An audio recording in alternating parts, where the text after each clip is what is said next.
Papunta po kami ngayon ng Hulo. Yan po, daan po ito papunta sa Hulo namin. Kabahayan pa po.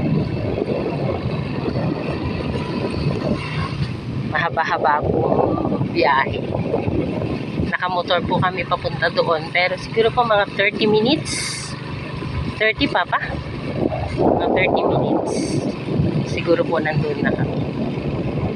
Ang kagandahan lang po doon sa pinupuntahan at tinatanipan namin. Eh, pwede po magmotor. Mahaba-habang gubat.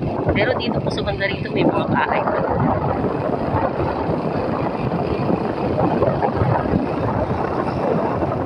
Ngayon na lang ulit ako nasama.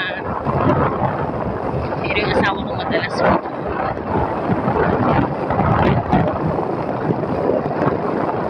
Ibisitahin ang kaunting tanim.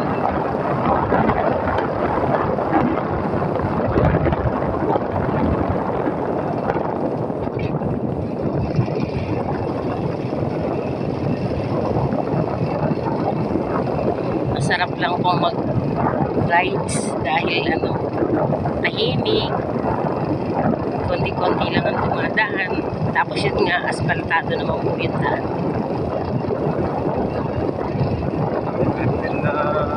May konting rough road sa kalahati, no?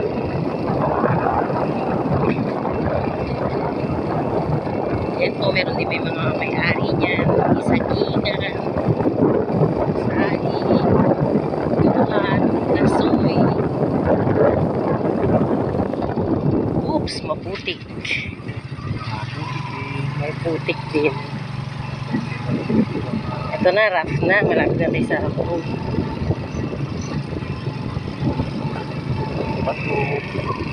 Walang semento. Ito, putik na. Putik. Pagkamulan, maputik. May semento pero natabunan ng putik. Oo, putol-putol eh. Tapos putol na naman. Hindi ko na talaga dire-diretso yung semento niya. Ito, putik. Ang bato.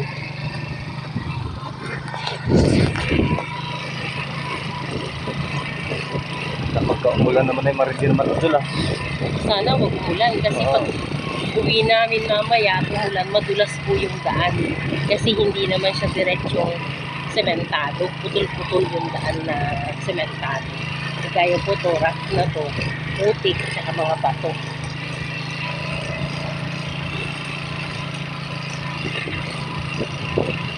Relax ka lang pagka nag-ride ka na dito. Nakaka-relax lang.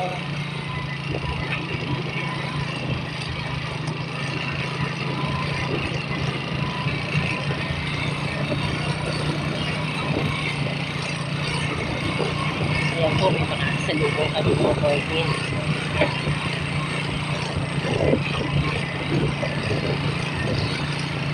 Galing din po yun sa Hulo, yung pinapagtaniman din nila. Doon po sa pinapagtaniman namin, meron din po doon mga bahay. Pero hindi pa doon ganun kadami. Yan na, rough road na talagang puro bato-bato. Dito na nga doon. Pinuldoser na ayun sinigurado.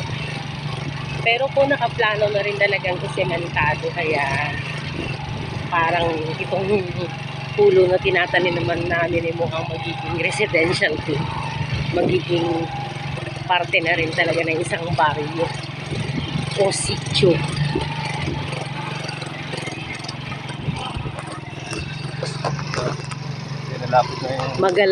Magalaw yung video ko kasi rough road po kami.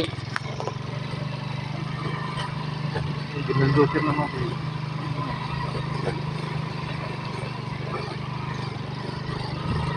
Nasa bangin po kami, kaya medyo katabi bangin.